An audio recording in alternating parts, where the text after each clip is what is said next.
Pode?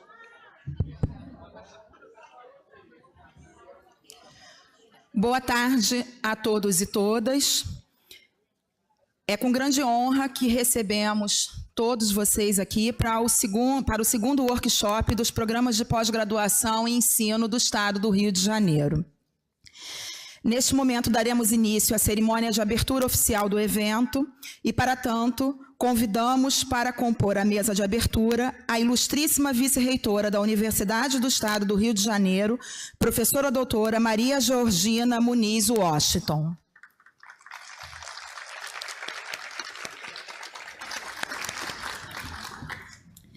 Representando o subreitor de pós-graduação e pesquisa da Universidade do Estado do Rio de Janeiro, professor doutor Egberto Gaspar de Moura, convidamos o diretor de pesquisa, professor doutor Kenneth Camargo.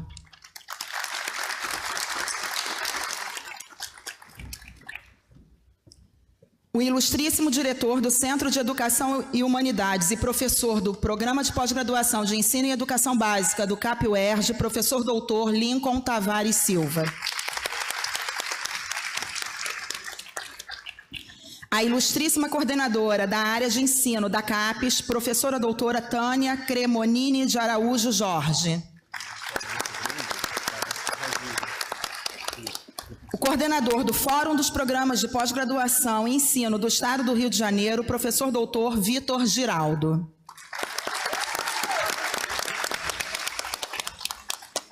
Passamos a palavra para a vice-reitora, professora Maria Georgina Muniz Washington.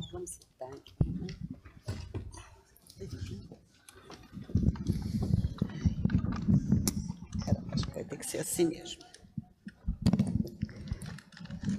Boa tarde a todos. Eu parabenizo estar fazendo esse encontro aqui. Parabenizo porque nós estamos numa situação extremamente difícil, não só o UERJ, o Estado do Rio de Janeiro, o nosso país. Ter coragem de nos encontrarmos é um ato de resistência. E precisamos resistir. Acho muito pertinente o tema, inclusive. Escola para quem, né? Escola para quê? Então, mais do que tudo, eu agradeço imensamente vocês estarem aqui resistindo junto conosco. Espero que seja muito produtivo esse encontro, que daqui saiam as ideias para que a gente continue resistindo ao massacre que estamos sofrendo. Eu queria agradecer a todo o pessoal do teatro, que com todas as dificuldades abriu esse teatro para que vocês pudessem estar aqui. Meu muito obrigado, que seja realmente um encontro muito feliz. Para a gente da educação, falar sobre educação sempre nos dá muita felicidade. Ter esperança de que a gente pode e vai mudar. Muito obrigado por estarmos, mais uma vez, eu agradeço por estarem aqui resistindo conosco. Deixo aberta, então, esse segundo workshop de programas de pós-graduação sobre ensino. Muito obrigada a todos. Passando a palavra, então, ao professor Kenneth Camargo. A professora Georgina já antecipou, né, quer dizer, nas condições em que atravessamos atualmente, você produzir conhecimento, preocupação com a educação é também um ato de resistência. No certo sentido, sempre foi algo de profundamente subversivo e revolucionário na educação, quando bem feita, né? A possibilidade de acesso de algum tipo de ascensão social para as pessoas, e particularmente nas condições que nós atravessamos.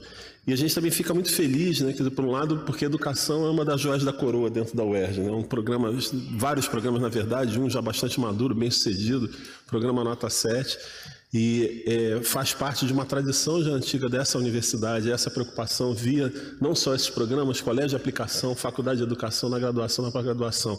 Então, tanto do ponto de vista da produção de conhecimento quanto da aplicação concreta, esse é um lugar que tem procurado, ao longo da sua história, privilegiar. Então, como já foi dito anteriormente, né, nós ficamos muito felizes de ter vocês aqui e desejo a todos e todas um excelente congresso. Obrigado. Professor Lincoln Tavares Silva. Bom, boa tarde a todos e todas. A ilustríssima vice-reitora, a professora Georgina, aqui representando também o professor Rui. Muito obrigado pela presença, ao subreitor, ao representante da subreitoria, professor Kennedy, aos demais organizadores, a professora Tânia Jorge, a todos aqueles que têm se empenhado para que a questão da pós-graduação voltada à formação de professores e aos trabalhadores da educação e do ensino se difunda nesse país. Esse é um espaço de troca e eu diria que nós estamos vivendo um momento nesse país onde essa palavra troca, ela é fundamental. Daqui a pouco nós vamos ter o direito, espero eu, de trocar pessoas do poder. Eu espero que a gente saiba exercer isso. E a educação e o ensino têm um papel fundamental na construção de consciência, no estabelecimento da tomada de consciência sobre os rumos de uma nação, sobre os rumos dos entes federativos, das instituições, principalmente das instituições públicas. E aí realizar um encontro de trabalho que na verdade tem toda uma leveza, né, da forma como nós trabalhamos, como nós nos empenhamos, como a professora Georgina já falou aqui, como nós superamos as dificuldades e resistimos às adversidades, é fundamental. Então vocês já são vitoriosos e vitoriosas por estarem aqui e nós nos jubilamos por isso. Nós agradecemos a presença de vocês, assim como do palestrante, né, que já é um frequentador desta casa, já é um frequentador desse país, desse estado, e que a gente possa fazer também um espaço de troca. A troca, para nós, sempre é um elemento positivo e que a gente saiba aproveitar bem dessas oportunidades. Obrigado a todos e todas e um ótimo evento.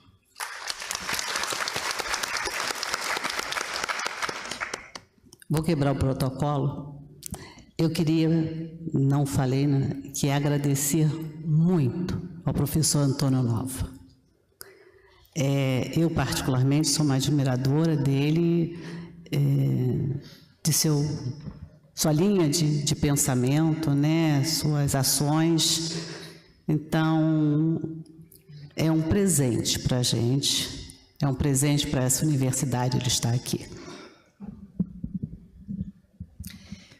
Professora Tânia de Araújo Jorge. Boa tarde a todos e a todas. Quero primeiro louvar essa iniciativa e agradecer muito ao UERJ por estar hospedando esse encontro, que é um encontro voluntário que os próprios programas de pós-graduação e ensino do Rio de Janeiro fizeram e estão organizando já na segunda edição. Nós somos uma área recente na CAPES, diferente da nossa área mãe, que é a educação, que é uma área já antiga. A área de ensino ela vem se consolidando mais recentemente, apenas desde o ano 2000, portanto, estamos completando 17 anos agora, e 17 anos de muita luta, muita resistência e muito crescimento, né? Uma área que hoje está com 157 programas de mestrado, doutorado e mestrado profissional, dos quais cerca de 17 aqui, quer dizer, mais do que 10% estão aqui no Rio de Janeiro. E, portanto, colocar essas pessoas em contato, em cooperação, para justamente resistir a todas as adversidades que estão o tempo todo nos fazendo frente, é também um ato de militância, é um ato de resistência, é um ato de união em prol dos ideais da educação que nos trazem sempre vivos e atentos à realidade social. A nossa área acabou de passar por um processo de avaliação quadrienal, na qual ela se consolidou. Dos 157 programas, 140 foram avaliados. Nós agora já temos todos os extratos, tem um programa nota 7, tem Tem que colar aqui porque eu não sei de cor. Tem 5 programas nota 6, tem 19 programas nota 5, 49 programas nota 4, 63 programas nota 3, que são justamente os nossos bebês, os nossos mais jovens programas. E os números da área são números muito impressionantes, são 2.600 docentes, são 5.900 egressos em 4 anos.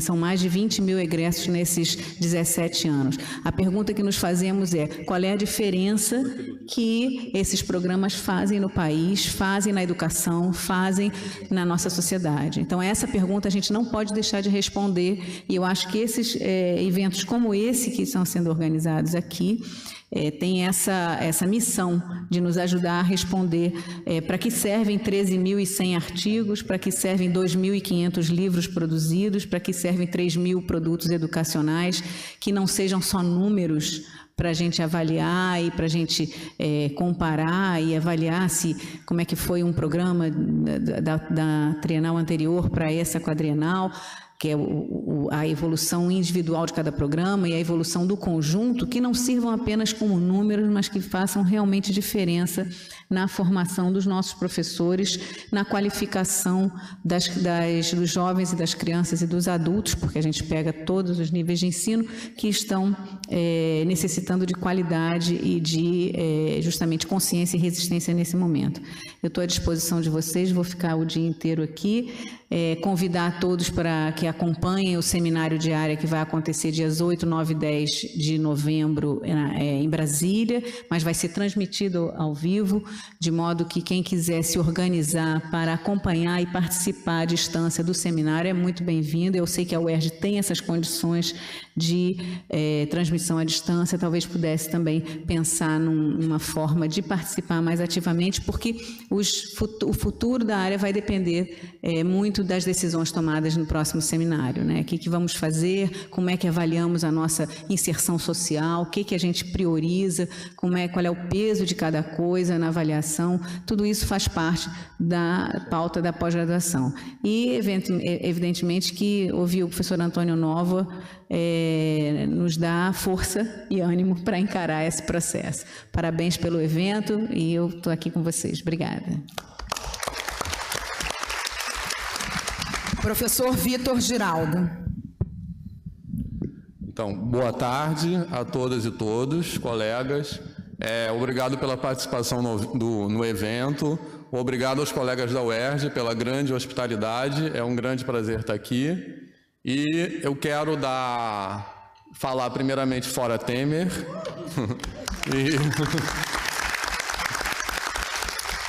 Segundamente, fora Pezão.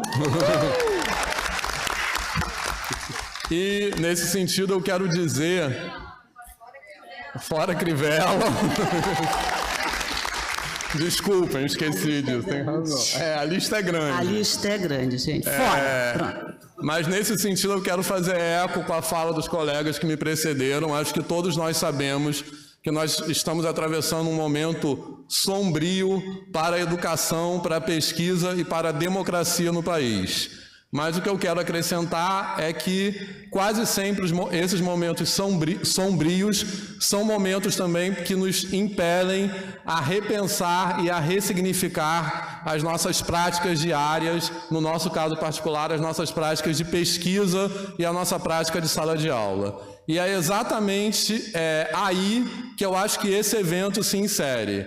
Então, nesse sentido, um pouco na direção do que a professora Tânia acabou de falar, eu acho que é muito importante, nesse momento, nós refletirmos, nós que estamos na pós-graduação, refletirmos sobre a pesquisa que nós estamos produzindo, os artigos que nós estamos escrevendo, os itens que estamos acrescentando nos nossos currículos Lattes, como esses itens e como essa produção se articula com ações mais próximas da escola, ações de várias naturezas que simbolizem uma resistência a esses tempos sombrios. Eu acho que só por esse caminho nós conseguiremos resistir a essas ameaças que não são só a educação básica e não são só a educação superior, mas é a própria ideia de educação como um princípio democrático no país. Então, nesse sentido, eu quero também rapidamente fazer alguns esclarecimentos que o formato desse evento, levando essas questões em consideração, a ideia é que ele não seja um evento acadêmico naquele formato usual com o qual nós estamos acostumados. Então, por isso, nós optamos em não ter sessões nas quais houvesse apresentações orais individuais ou apresentações de pôster, e, inclusive, os resumos que foram submetidos não precisavam nem ser trabalhos originais. A ideia é justamente trazer para a discussão aquilo que nós já fazemos e conhecer uns aos outros, conhecer os colegas que estão em outras instituições que às vezes são geograficamente próximas, mas nós, no nosso turbilhão diário, acabamos ficando distantes. Então, a ideia do evento é que nós nos sentemos para que possamos nos conhecer melhor e ver, a partir das nossas práticas de pesquisa e de sala de aula, que ações nós podemos tocar daqui para frente, levando em consideração esse cenário político que nós vivemos. Então, nós pensamos nesse formato do evento, que é basicamente organizado para o debate, é organizado para as pessoas sentarem e conversarem. Não sabemos se esse formato que a comissão organizadora determinou é o melhor formato para isso, mas eu acho que isso faz parte dos objetivos do evento, construir juntos os meios para que nós possamos atingir esses objetivos. Então, ao final do evento, amanhã, na sessão de encerramento, a gente vai rediscutir como deve ser o formato para o evento que vai se realizar, a terceira edição do evento, no caso, que vai se realizar ano que vem.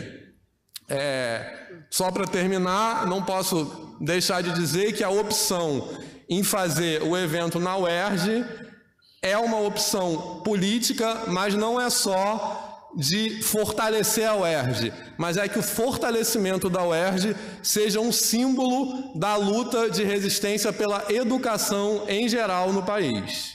Então,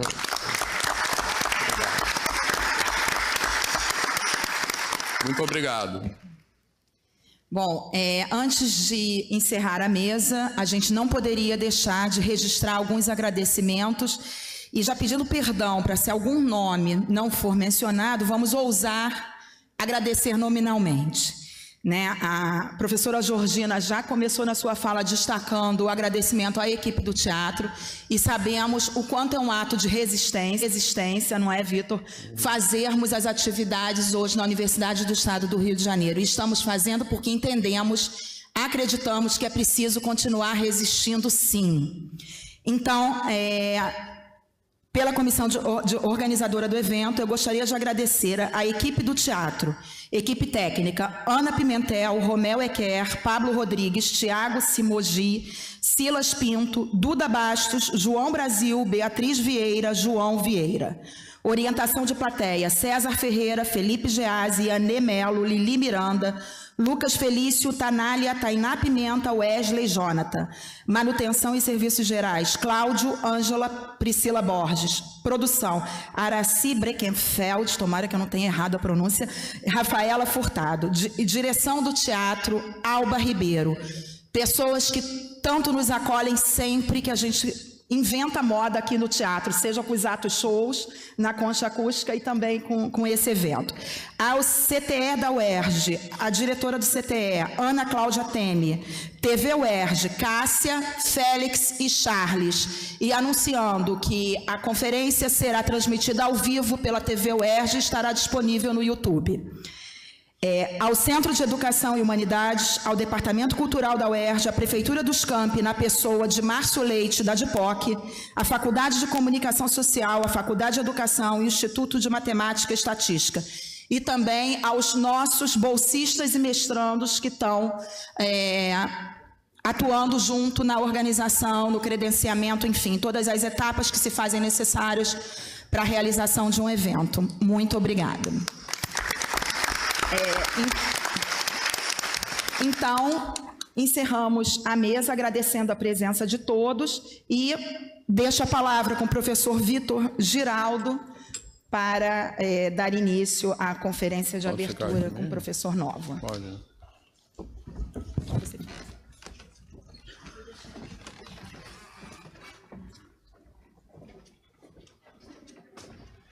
Então, agora eu tenho o prazer de convidar o professor Antônio Nova, da Universidade de Lisboa. E como apresentar o professor Antônio Nova é uma tarefa muito difícil, eu acho que é suficiente dizer que o professor Nova é um dos pensadores no cenário contemporâneo de maior liderança internacional na pesquisa em educação, em particular na pesquisa em formação de professores. E está no momento, numa temporada no Brasil, nos auxiliando muito lá na UFRJ, exatamente em repensar e ressignificar os modelos tradicionais de formação inicial de professores. Então, nos ajudando muito em repensar os nossos cursos de licenciatura. Então, eu vou passar a palavra ao professor Antônio Nova, em seguida temos tempo ainda para um debate.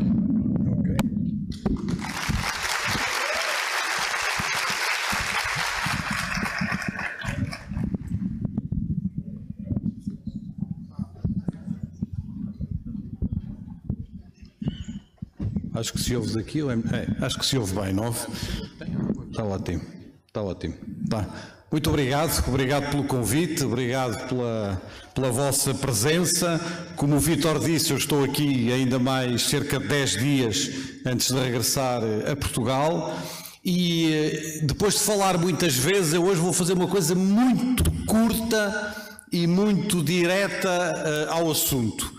Num certo sentido peço desculpa porque não vou poder argumentar muito.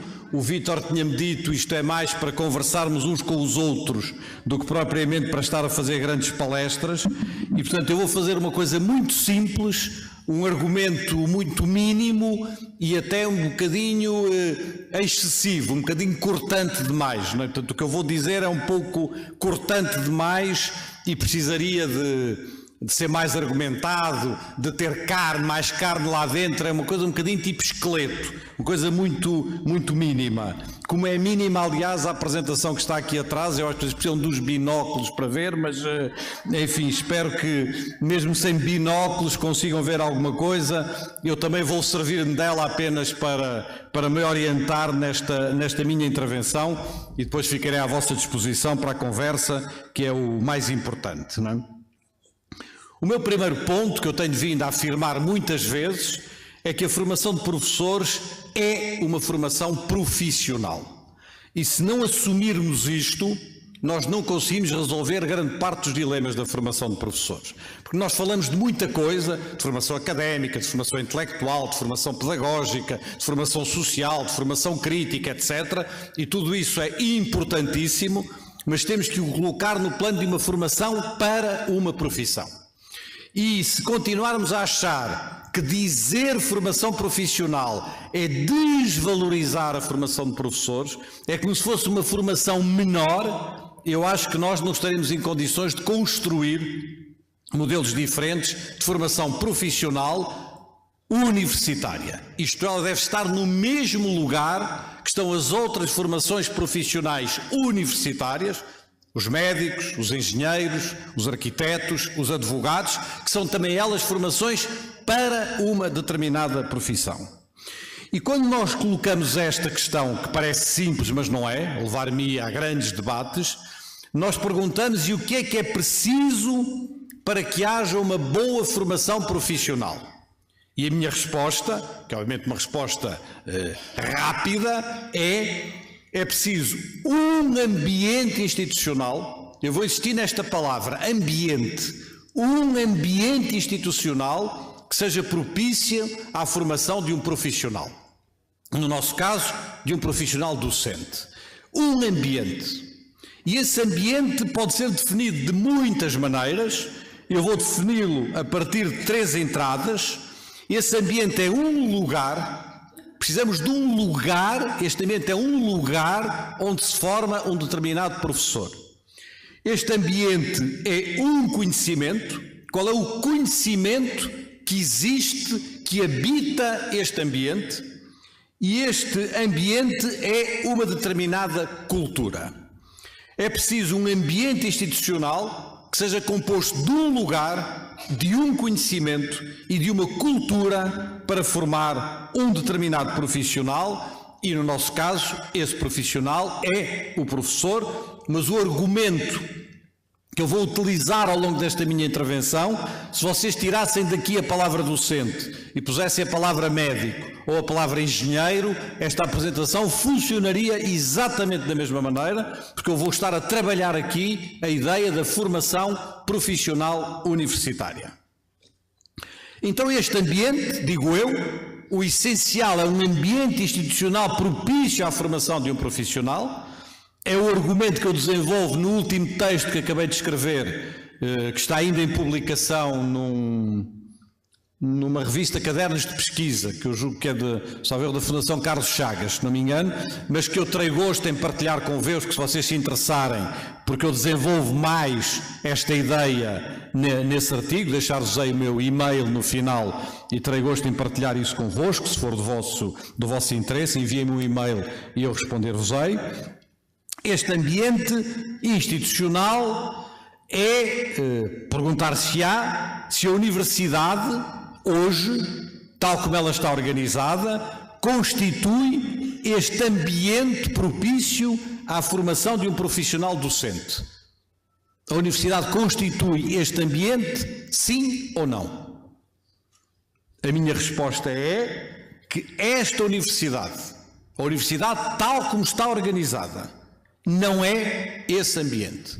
Que a universidade, tal como está organizada, não constitui um ambiente propício à formação profissional.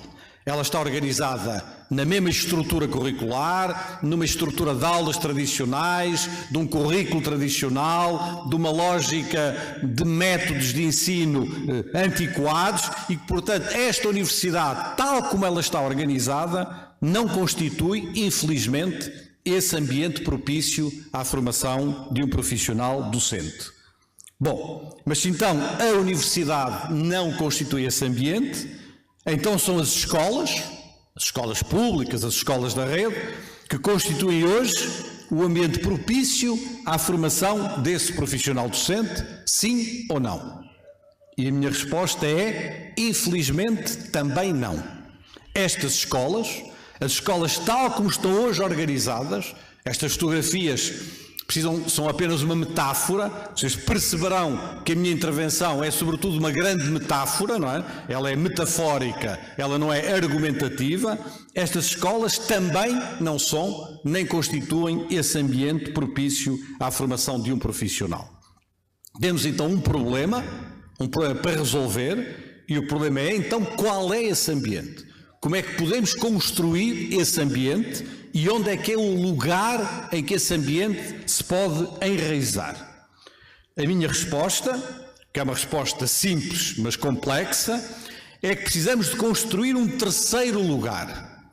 Precisamos construir uma terceira coisa, um terceiro espaço, uma terceira realidade que resulta de um entrelaçamento ou de uma ligação entre a universidade e as escolas, mas que não é nem as universidades nem as escolas, nem é um somatório das duas coisas. É uma outra coisa, é uma terceira coisa, é uma terceira realidade, onde a universidade tem de estar presente, onde as escolas têm de estar presentes, mas não é apenas a soma das universidades com as escolas, é a construção de uma terceira realidade, de um terceiro lugar, de um terceiro espaço, onde se possa vir a constituir esse ambiente profissional, esse ambiente propício à formação de um profissional docente.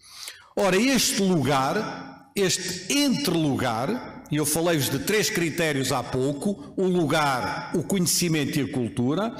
Este terceiro lugar é um lugar onde nós temos de valorizar também um terceiro tipo de conhecimento. Eu designo nesse texto que vos falei, um terceiro género de conhecimento. E um terceiro género em que sentido?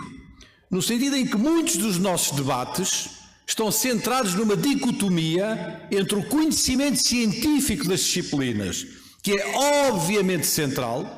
Não há ensino sem se conhecer muito bem história, ninguém pode ensinar história, sem conhecer muito bem matemática não se pode ensinar matemática, entre um conhecimento científico das disciplinas ou um conhecimento pedagógico e didático, o conhecimento das pedagogias, das histórias da educação, das filosofias da educação, das teorias do conhecimento pedagógico, das didáticas, etc. Mas o que eu digo é que estes dois tipos de conhecimento, estes dois géneros de conhecimento, que historicamente se debatem e entram em conflito na formação dos currículos da formação de professores, não são suficientes para formar um professor. Se não houver um terceiro género de conhecimento, a que eu chamo um conhecimento profissional docente, um terceiro género de conhecimento que não é nem o conhecimento científico das disciplinas, nem o conhecimento pedagógico ou metodológico ou didático, mas é um conhecimento de um outro género, já tentarei falar um pouco sobre isso, não é? E se isso não existir, nós não conseguimos constituir este ambiente propício à formação de um profissional. E, simultaneamente, para além de ser um entrelugar, para além de ser um terceiro lugar que está habitado também, eu não digo exclusivamente, também por este conhecimento profissional docente, o que implica, obviamente, um reforço da profissão, uma valorização do conhecimento profissional docente, tem de ser também um lugar onde exista uma importante cultura profissional docente. Se a cultura profissional docente, se não houver uma comunidade profissional docente, com uma cultura própria, na diversidade dessa cultura, na diversidade da ideia de comunidade, não como uma coisa que nos faz iguais, mas como comunidade no sentido daquilo que fazemos em comum uns com os outros, comunidade profissional no sentido do que é que os professores fazem em comum uns com os outros num determinado espaço educativo ou escolar. Se não houver uma forte cultura profissional, também não teremos um ambiente propício à formação de um professor. O que eu estou a dizer é que sem esse ambiente nós não conseguiremos formar um professor. E esse ambiente necessita de um lugar, necessita de valorizar o conhecimento profissional e necessita de uma cultura e de um reforço da cultura profissional docente. Ambiente neste sentido metafórico, no sentido metafórico do lançar uma semente para um terreno, e todos sabemos, porque a referência metafórica das sementes vem da Bíblia às grandes revoluções republicanas, que se lançarmos uma semente num terreno que não esteja apto a receber esta semente, não vai lá crescer nada. E, portanto, se nós lançarmos uma semente, os nossos licenciados, por melhor que esta semente seja, por mais estruturada que esta semente seja, por mais qualidade que esta semente tenha, a lançarmos num terreno que não está apto a receber esta semente, não vai lá crescer nada. E é por isso que eu digo que precisamos de um ambiente, de um terreno fértil e fecundo que permita construir-se e constituir-se enquanto ambiente de formação de professores. É destas três ideias que eu vou agora falar-vos um pouco mais, mas de forma breve, para deixar espaço a que possamos entrar em debate, em discussão, em polémica, em aprofundamento de alguma destas ideias. Comecemos então pela ideia do terceiro lugar, não é? Que é verdadeiramente o lugar onde se produz a profissão de professor. O lugar, direi daqui a pouco, onde cada um se torna professor. Nós não temos tido este lugar, o lugar não apenas de aprendizagem da profissão de professor, mas o lugar da produção da profissão de professor, no sentido mais amplo do termo. E para isso precisamos, disse eu há pouco, de juntar a universidade e as escolas, mas criando um terceiro ambiente, que seja um ambiente educativo inovador, um ambiente educativo onde haja escolas, e escolas que estejam aptas a funcionar de acordo com o que são as dinâmicas pedagógicas, as dinâmicas culturais, as dinâmicas científicas do século XXI.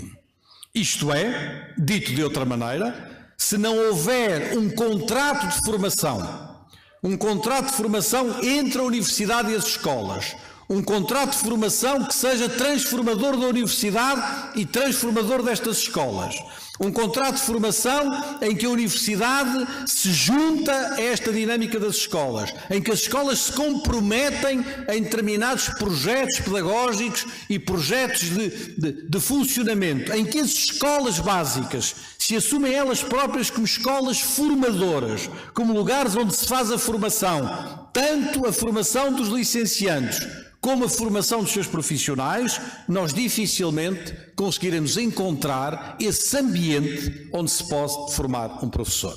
Uma coisa tenho eu a certeza absoluta, é que na universidade, tal como ela existe, por muito bom trabalho que cada um de nós possa fazer na sua disciplina concreta, e nas escolas básicas, tal como elas existem, não é? Através de estágios ou outra coisa qualquer, da junção destas duas realidades, não existe um ambiente que seja propício à formação de professores.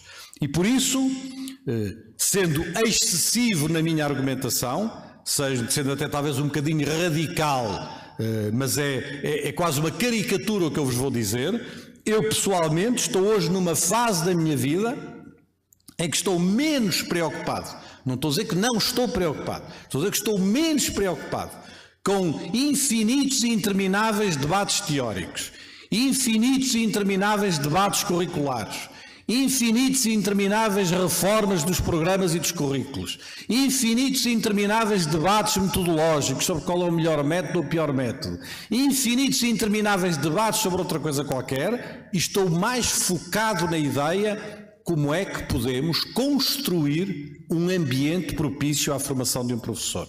Como é que isso nos obriga a um debate sobre a ligação entre a universidade e as escolas, entre a universidade e as redes, a um debate sobre a transformação da escola, sobre a transformação das escolas básicas nas redes, sobre o papel das escolas enquanto escolas formadoras, e creio que é neste nó, neste investimento que nós deveríamos pôr grande parte das nossas energias, em vez de nos desgastarmos com infinitos debates de muita ordem que no final acabam por deixar a realidade, tanto da universidade como das escolas, exatamente na mesma, e que não permitem que haja esse ambiente vibrante, inspirador, estimulante, onde se produz a formação de um professor.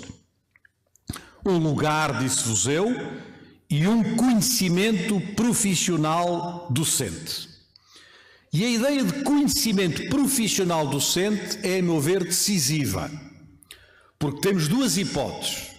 Ou acreditamos que há um conhecimento profissional docente, que é distinto do conhecimento da matemática ou do conhecimento da pedagogia, não dispensa o conhecimento da matemática, ou da história, ou da biologia, ou da química, ou do que quiserem. Não dispensa o conhecimento da pedagogia, mas é distinto destes dois géneros de conhecimento. É um conhecimento que está na profissão, que é um conhecimento que não é um conhecimento prático, não é um conhecimento prático, é um conhecimento profissional, e portanto ele tem referências práticas, mas tem referências teóricas, ideológicas, identitárias, simbólicas, culturais, científicas, etc.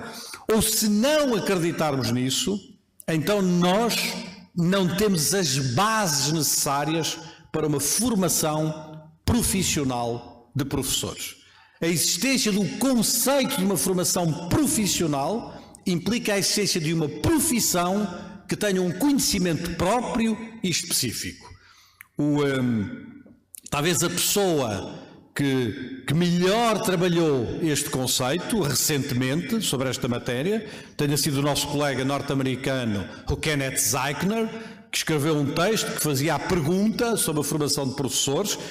Não é muito fácil traduzir a pergunta para português, mas no fundo a pergunta era: formação de professores, teacher education, : whose knowledge, não é?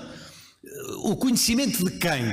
A quem pertence o conhecimento que é base para um programa de formação de professores?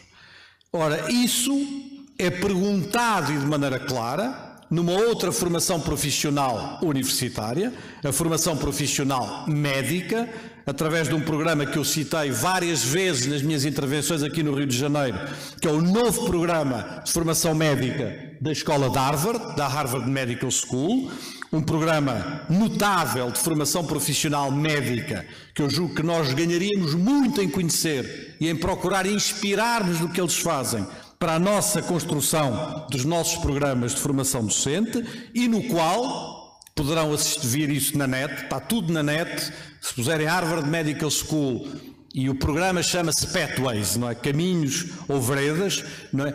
E puserem lá, vêm muitos elementos sobre isso. Eu retirei 2 ou 3 citações do programa estratégico desse programa de formação médica para o tentar aplicar à nossa reflexão sobre os professores. E uma das frases que eles dizem é: mais importante do que as aulas, que são reduzidas ao estritamente mínimo necessário, não é? Às vezes as aulas no curso médico de Harvard é 1 hora, 2 horas por semana no máximo. Mais importante do que as aulas é o estudo e o trabalho em torno do conhecimento profissional médico. E para isso é preciso haver uma comunidade profissional médica dinâmica, e sublinho este ponto, dinâmica e comprometida com a formação das novas gerações de médicos. Eu julgo que o que é válido para os médicos é válido para os professores. Se não tivermos uma comunidade profissional docente, dinâmica e comprometida com a formação das novas gerações de professores, teremos muita dificuldade em encontrar soluções para os problemas que aqui nos juntam hoje neste teatro. Mas dizer conhecimento profissional docente é dizer 2 coisas mais. E é dizer e fazer a seguinte pergunta: não tanto perguntar o que nós gostamos de perguntar, de que conhecimentos necessitam os professores para ensinarem, que conhecimentos é que eles necessitam. Às vezes fala-se de conhecimentos, outras vezes de capacidades, de atitudes, de habilidades, de características, de qualidades, de competências. É mais ou menos tudo a mesma coisa, não é? Perdoem-me a expressão, não é? De que conhecimentos necessitam as pessoas para ensinarem. Mas esta pergunta não chega. Precisamos de uma outra. Como é que alguém se torna professor? Como é que alguém constrói um percurso de formação que o leva a tornar-se professor? E se fizermos apenas a primeira pergunta e não fizermos a segunda pergunta, nós conseguiremos fazer uma formação académica de professores, mas não conseguiremos fazer uma formação profissional de professores, não é? E por isso é que eu pus no princípio desta minha conversa convosco a frase que parece simples e, no entanto, é muito polémica, da afirmação que a formação de professores é uma formação profissional. E é por isso que precisamos de passar de uma lógica de ensino, quais são as disciplinas mais importantes, como é que se organiza um currículo, que disciplinas são mais importantes para formar um professor, para uma lógica de formação, isto é, como é que se forma um professor. E isso leva-nos, obviamente, a fazer a pergunta, metaforicamente, de qual é a missão, por exemplo, não é, de um professor de matemática. A mesma coisa poderia ser dita para um professor de qualquer outra disciplina, não é?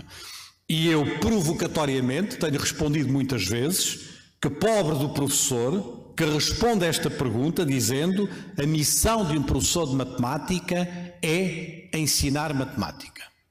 Quem responde a esta pergunta, que a missão de um professor de matemática é ensinar matemática, acho que não percebeu o essencial do que está a ser discutido no âmbito da formação de professores. A missão de um professor de matemática não é ensinar matemática. A formação de um professor de matemática é formar alunos através da matemática. Porque não se podem formar alunos, não se podem formar cidadãos sem um conhecimento matemático, sem um conhecimento científico, sem a aquisição e a aprendizagem das bases da cultura, do conhecimento, etc. Mas dizer uma coisa ou dizer outra não é a mesma coisa, e ela leva-nos, obviamente, a passar de uma lógica de ensino para uma lógica de formação. Falei-vos do lugar, falei-vos do conhecimento profissional docente. Termino agora, e de maneira muito simples, para podermos passar à conversa entre nós, com a ideia da cultura profissional docente, que é o terceiro ponto que quis aqui partilhar convosco.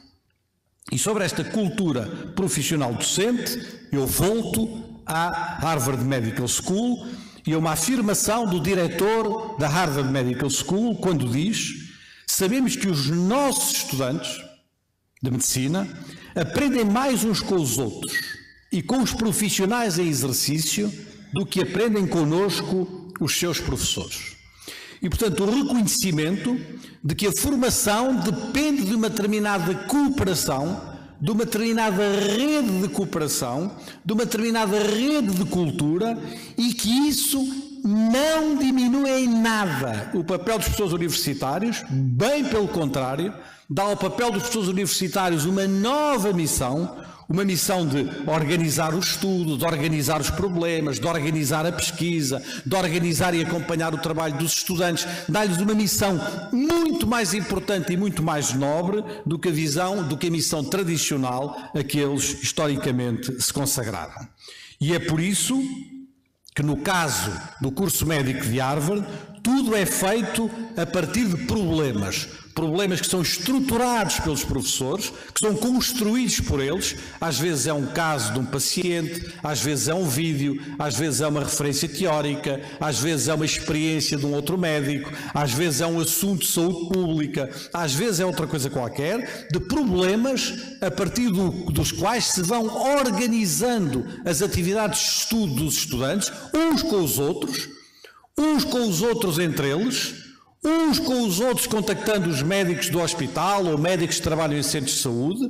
A presença junto das comunidades locais é muito forte e é muito importante para estes médicos. Eles estão nos hospitais, mas estão também em espaços sociais, em bairros, em regiões, em comunidades, onde irão exercer mais tarde o seu trabalho.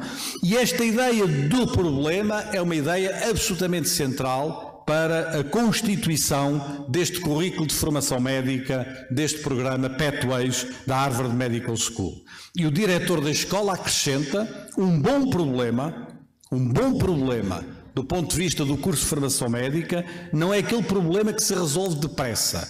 Um bom problema é aquele que nos resolve, que nos transforma a nós na procura de uma determinada solução. E provavelmente nesta definição, que um bom problema não é aquele que se resolve, é aquele que nos resolve na procura de uma solução, vem a importância da pesquisa enquanto elemento central de uma determinada cultura profissional docente. E é por isso que a pesquisa para eles não é uma pesquisa qualquer, não é uma pesquisa sobre um tema qualquer, ou da matemática, ou da pedagogia, ou da história, ou da química, é uma pesquisa sobre o trabalho profissional que eles realizam. É uma pesquisa que procura reforçar o conhecimento profissional docente, é uma pesquisa que procura reforçar a comunidade profissional docente, que procura contribuir para que haja um reforço da profissão e que deste reforço da profissão ajude a constituir também aqui um ambiente propício à formação dos futuros profissionais. Esta ideia é uma ideia que o Vítor falou-me de tentar retomar algumas ideias de uma intervenção que eu tinha feito aqui o ano passado. É uma ideia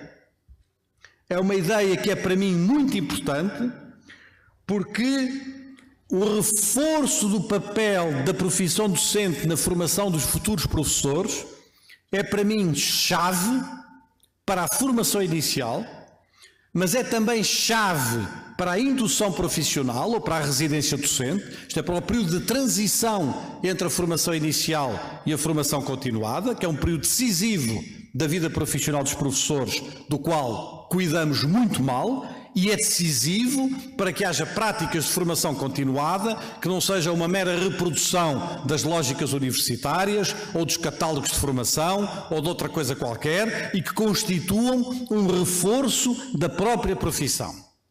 No fundo, o que eu vos estou a dizer é que se não houver um lugar que seja adequado à formação de professores, um lugar onde se valorize o conhecimento profissional docente, e temos que trabalhar muito sobre isso, sobre o que é este conhecimento, como é que ele se formaliza, como é que ele se escreve, como é que ele se divulga, como é que ele se difunde, não é?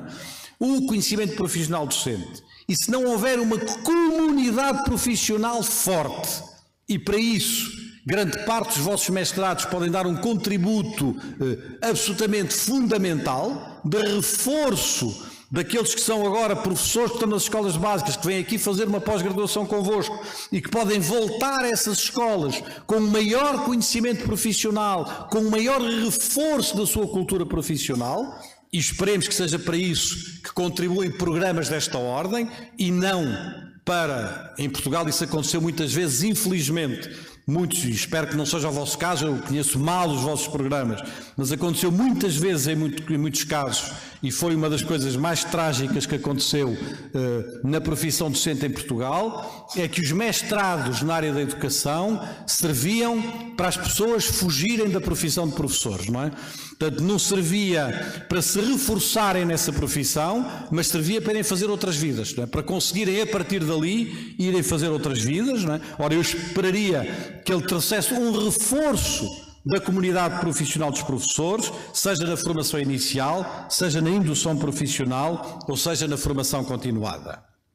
Nessa palestra, que eu não repeti aqui, que o Vítor me falou o ano passado e que foi muito diferente desta, há uma coisa que eu falei naquela altura e que é uma metáfora com a qual praticamente termino o meu apontamento inicial, que é a metáfora do jaleco.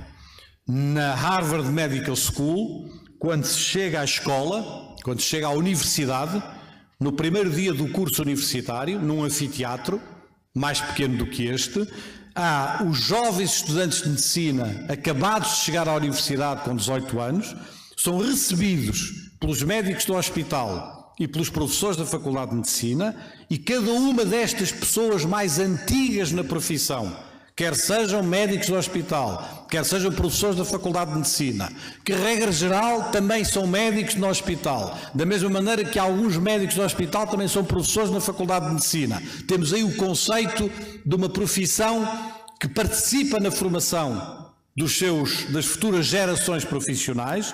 Nessa sessão, que tem lugar no primeiro dia da Escola Médica de Harvard, esses jovens estudantes são recebidos no anfiteatro e cada um dos médicos mais antigos comprou um jaleco e veste um jaleco naquele jovem estudante de medicina com 18 anos, acabado de chegar à universidade.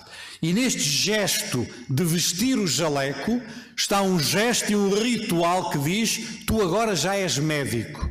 Claro que não vais poder fazer uma operação cirúrgica sozinho. Claro que não tens ainda a autorização do Conselho Federal para poderes atuar como médico. Mas tu agora já és médico. Tu agora já deste o primeiro passo para a entrada nesta profissão e, portanto, a responsabilidade da tua formação também é nossa. Nós também somos responsáveis pela tua formação e queremos manifestar essa responsabilidade neste ritual de te vestir o jaleco, e aparece a partir daí uma espécie de um entrelaçamento entre o jovem estudante de medicina com 18 anos, o estudante de medicina que está no 4º ano, o estudante de medicina que já está na residência médica, o médico que já tem mais experiência, um entrelaçamento de coisas na profissão que são absolutamente centrais para constituir um ambiente profissional propício à formação de um médico.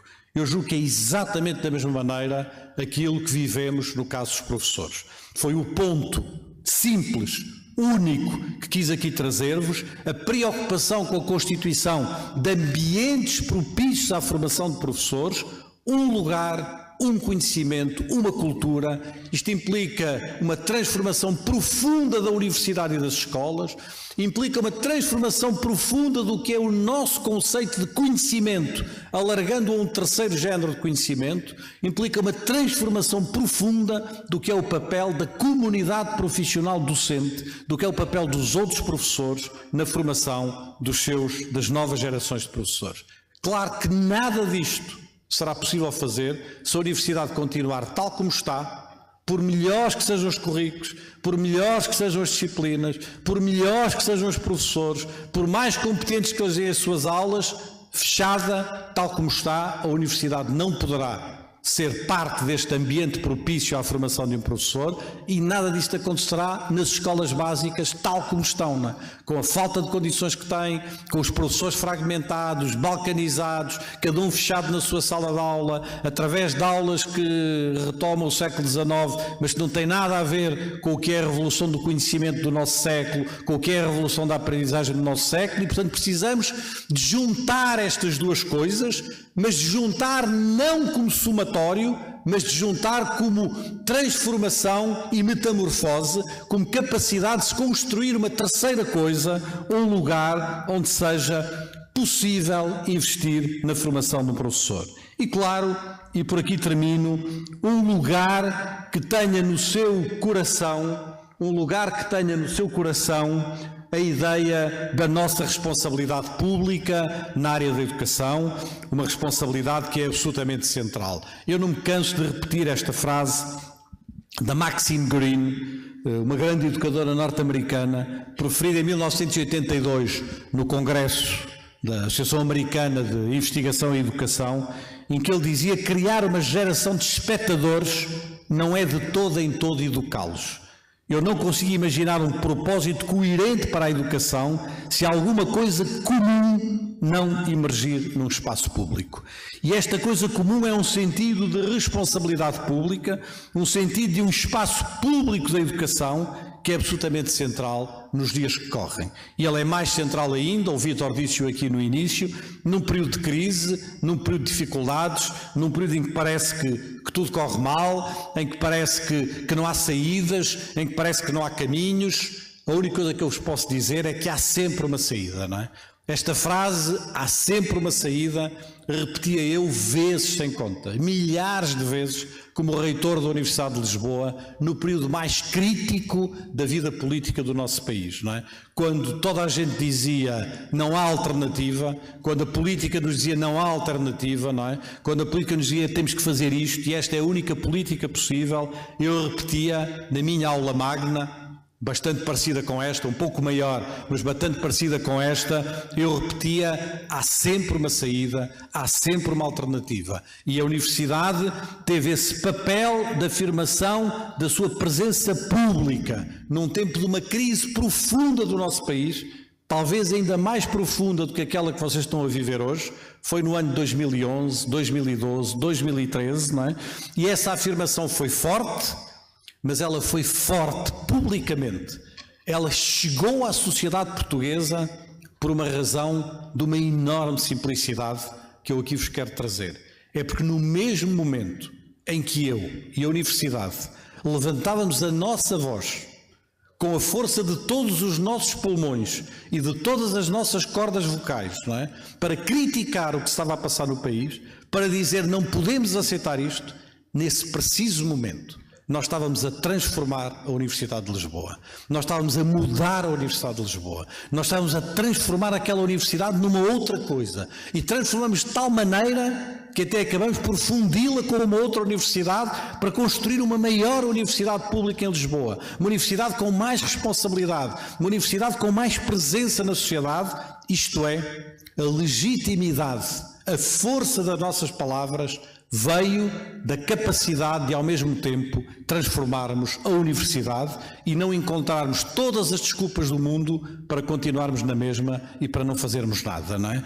É isso que é preciso no momento de crise, ter essa coragem. Eu sei que as escolas estão como estão, eu sei que a situação é difícil, eu sei que a violência é brutal, eu sei que as condições dos professores são brutais, eu sei que a universidade, e em particular esta universidade da UERJ, está a passar por um momento particularmente difícil. Eu sei disso tudo e nós não devemos perder um segundo sem criticarmos isso, sem levantarmos a nossa voz contra isso e ver-me-ão, como me viram em Portugal, em todos os combates que seja preciso travar por isso. Pela melhoria da escola pública, pelo reforço dos professores, pela qualidade da formação, etc.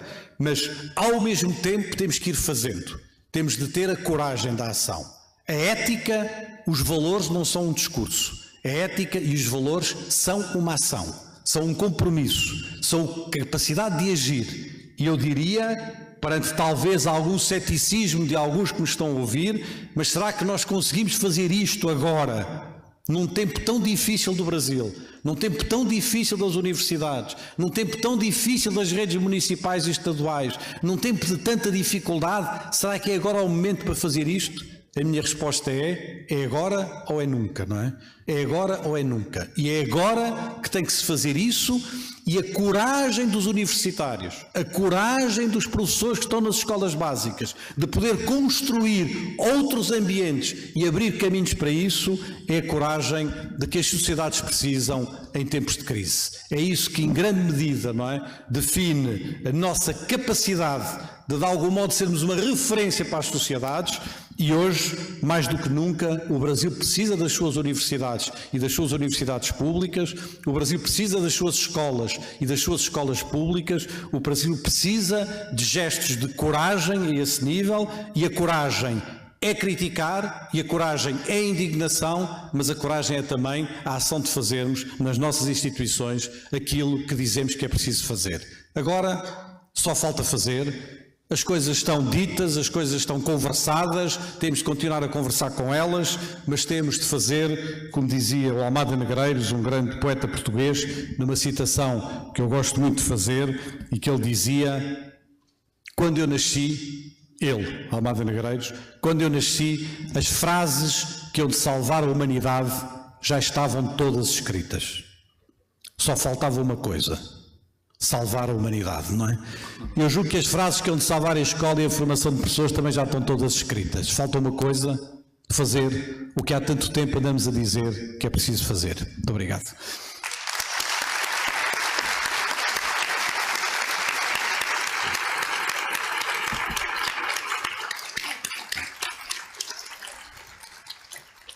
Então, muito obrigado, Nova, pela fala. Eu acho que os pontos colocados, na verdade, convergem exatamente para os objetivos que nós estamos tentando realizar nesse evento, que estão muito relacionados com a reflexão como nós podemos constituir esse terceiro lugar de parceria entre a escola e a universidade. E que são reflexões que nos forçam para fora das nossas zonas de conforto. E também, reforçando o que você falou agora no final, eu acho que, ironicamente, às vezes os momentos mais difíceis são aqueles que nos compelem a esses movimentos. Eu acho que temos que aproveitar para reverter a dificuldade do momento em força para esse movimento. Então, agora temos um tempo para o debate. Quem gostaria?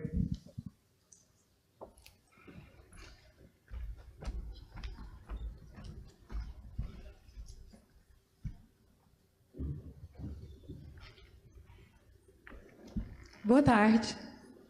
Meu nome é Nara Maritza. Eu tenho a página Diário de Bordo da Alfabetização, numa página na internet, e tenho pensado agora se esse espaço das redes, usando as redes virtuais, talvez não seria um pensamento de um terceiro espaço. Creio que as tecnologias podem colaborar para essa união. Tem vários pontos que você tocou que creio que cabe. Estava aqui refletindo, tentando associar para o meu ambiente. Cansada dos espaços indizíveis, né? O professor não tem muito espaço para se colocar, para publicar, para se dizer. E para burlar essas dificuldades, tem usado as redes, numa perspectiva de associativismo docente, de nos unirmos de alguma maneira, para que dentro do que é o nosso cotidiano, pensar o nosso cotidiano, pensar as nossas práticas pelo que a gente vive. Tenho pensado agora se seria um possível terceiro lugar, porque é uma comunidade de reforço onde hoje nós somos aproximadamente 9.600 pessoas que acompanham. Quando coloco, por exemplo, problemas do cotidiano da sala de aula nesse espaço, eu acho que são as postagens que mais têm comentários, são as postagens que os professores mais se colocam, porque pensamos a partir de um problema da sala de aula juntos nesses espaços virtuais. E também é um espaço que promove o conhecimento científico, porque o que aprendemos na universidade, levamos nessas páginas Creio que não sou só eu que utiliza páginas na internet para blogs e grupos, para pensar a educação, para nos interagirmos, mas eu fiquei reflexiva, assim, será que posso pensar esse espaço virtual como possível espaço, esse terceiro espaço? É uma reflexão. Será que as redes podem nos colaborar, as redes virtuais? O que você acha sobre as tecnologias nesse processo? Acho que podemos fazer grupos de 3 questões para o... Boa tarde a todos e todas. Boa tarde, professor Nova. Caminhando aí na sua proposição, eu pergunto se esse terceiro lugar pode ser constituído a partir de alguma coisa que já existe na formação, que são os colégios de aplicação. E pensando numa característica que é típica dos programas de pós-graduação e ensino do Rio de Janeiro, uma vez que nós temos aqui o CAP da UERJ, como a unidade do programa de pós-graduação em ensino em educação básica, pensando no Colégio Pedro II, como uma outra instituição que tem um programa de pós-graduação na área de ensino, e pensando nos institutos federais, que também são originalmente escolas de ensino médio, de formação técnica, e que também se tornam institutos superiores. Então, o que a gente vê como característica do Rio é que são instituições escolares de educação básica que começam a atuar na formação de professores, inclusive na criação de programas de pós-graduação na formação continuada. Ok?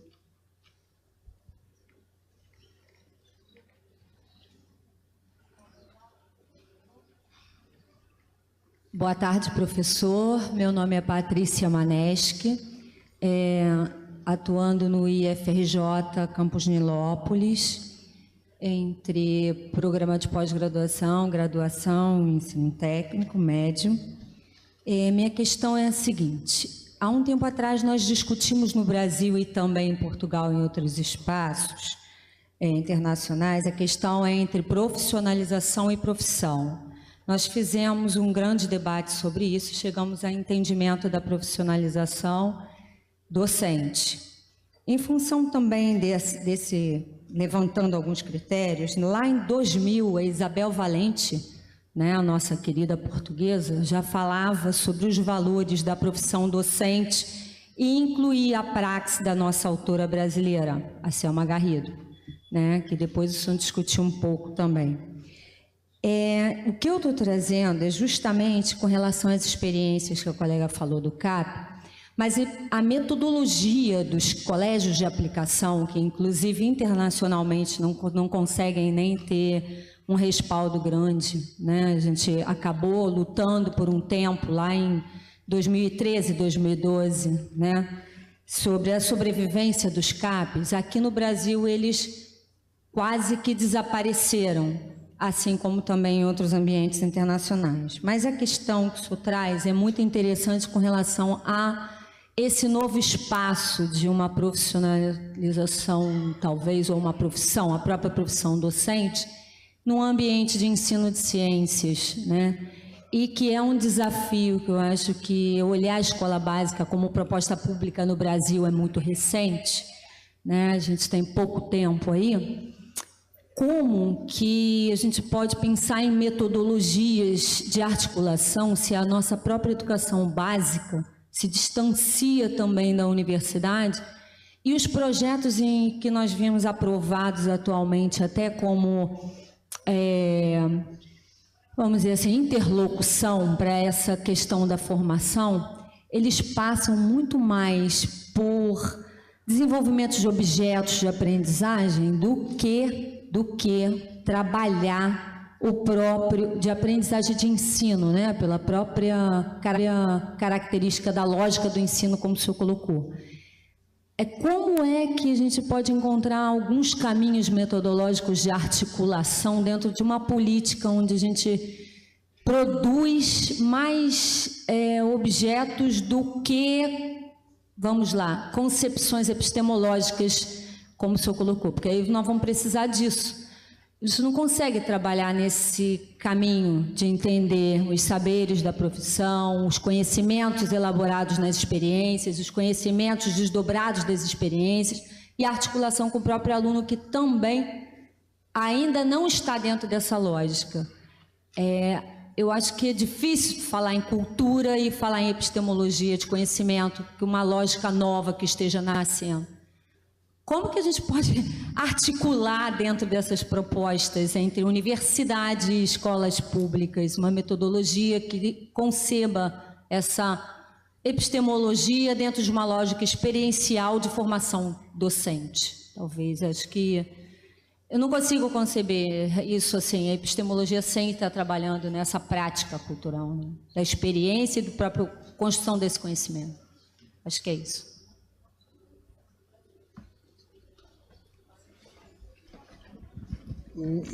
Eu vou tentar dar, enfim, reagir com coisas curtas para permitir termos um bocadinho mais de outras intervenções, mas no fundo eu acho que a primeira e a terceira questão colocaram coisas que aparentemente não são a mesma, mas que eu gostaria de responder da mesma maneira, não é? Que é, por um lado, a questão da invisibilidade dos professores, não é? E, portanto, da ausência de práticas de escrita, de práticas de formalização do conhecimento profissional docente, de investirmos sobre isso.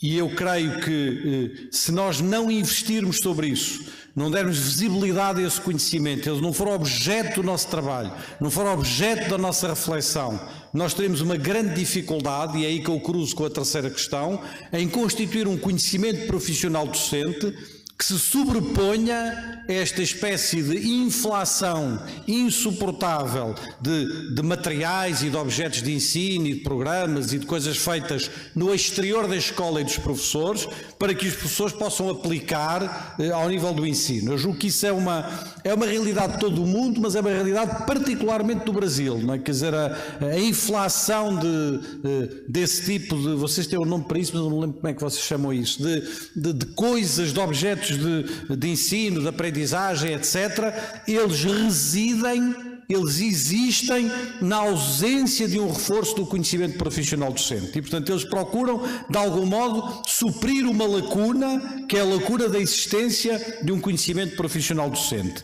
E por isso é que, para mim, esse tema é um tema tão importante e tão decisivo. Ora, o conhecimento profissional docente, ele não é valorizado pelos professores, ele não é valorizado pela sociedade, ele não é valorizado pelas universidades, e, portanto, há uma desvalorização permanente nos vários registros dessa dimensão, e enquanto isso acontecer, nós teremos uma grande dificuldade em sair deste círculo vicioso em que nos encontramos.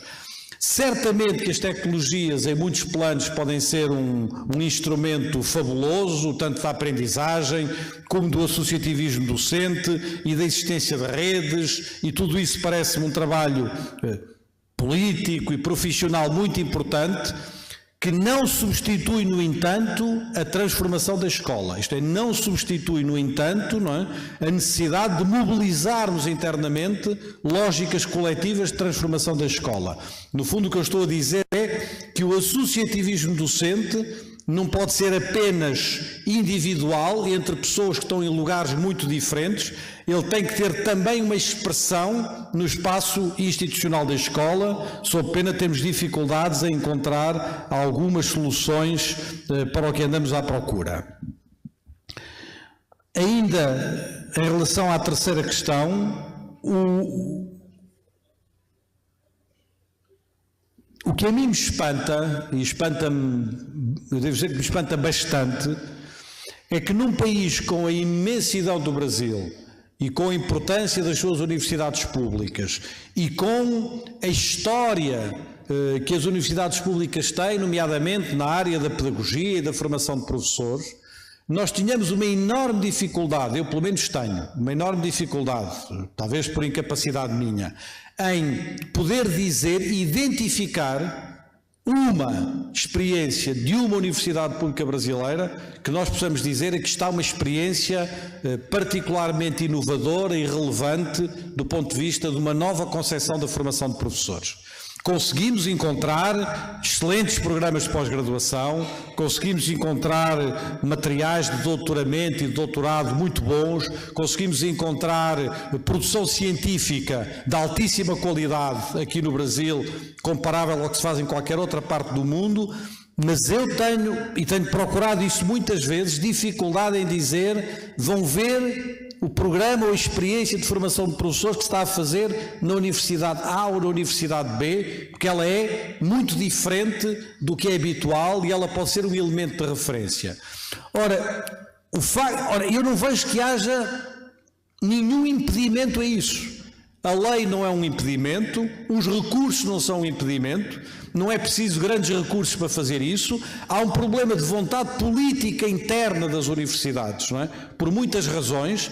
Há um problema de dificuldade de assumir, se quiserem, um curso médico como o Pathways, de traduzir isso na área da formação docente numa universidade pública brasileira.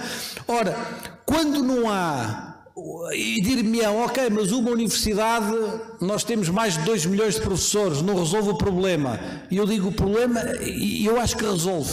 Isto é, resolve porque nós precisamos de exemplos, precisamos de elementos aos quais nos possamos referenciar, às vezes até de forma, às vezes um bocadinho ilusória. Eu vejo, por exemplo, o papel que a Escola da Ponte tem tido no Brasil, muitas vezes até de forma exagerada, mas que tem tido, porque são exemplos que nos referenciam e que nos podem servir de caminho, etc. Eu acho que está a faltar no Brasil a existência de 2, 3, 4, 5, 6 escolas públicas de grande referência, onde existem professores de enorme qualidade, onde existem programas com história, onde existem todas as condições para se poder fazer alguma coisa diferente do que é habitual e que possam constituir, nesse sentido, uma marca que os outros possam, de algum modo, utilizar. A UFRJ, no qual eu tenho estado a trabalhar, tem vindo a fazer um bocadinho esse esforço de reflexão. Mas para mim é absolutamente surpreendente ver que no programa que nós lemos os sites todos da UFRJ, vemos os planos de desenvolvimento institucional todos e não está lá a formação de professores, não está lá nada. Está lá a tecnologia, está lá a ciência, ainda bem, está lá a COP, está lá o Parque Tecnológico, está lá a inovação, está lá o petróleo, está lá a biomédica, está lá a medicina, está lá a química, está lá a biologia, está lá um conjunto de projetos inovadores nesse domínio, mas a gente não vê lá a formação de professores. E, no entanto, no discurso das lideranças universitárias, isso é muito forte. A responsabilidade pública da universidade, a responsabilidade com a escola pública, etc. Bom, como é que a universidade pode traduzir a sua responsabilidade com a escola pública? A melhor maneira de a traduzir é fazer excelentes programas de formação de professores, um bocadinho no sentido que eu estava aqui a assinalar, não é? E, portanto, eu julgo que que nós, nesse contexto, não nos podemos muitas vezes surpreender que a escola básica ou a educação básica se afaste da universidade. Eu devo dizer que se fosse professor de uma escola básica e se a universidade me tratasse como normalmente trata as escolas básicas, eu também não queria lá a universidade. Não queria lá a universidade, não é? Isto é, como dizia o David Lavery, o nosso colega norte-americano, escreveu agora um texto muito, muito interessante sobre o futuro do campo da educação, um texto que ele publicou agora há 2 meses, e é um texto em que ele diz que enquanto não quebrarmos, não rompermos o que ele designa por uma regra colonial, a colonial rule, uma regra colonial na relação entre as universidades e as escolas, nós não podemos esperar nada da colaboração com as escolas, não é? Porque temos uma visão completamente, que aliás se traduz também no conceito de aplicação, que é um conceito mau, não é? Quer dizer, o conceito de aplicação é um conceito mau.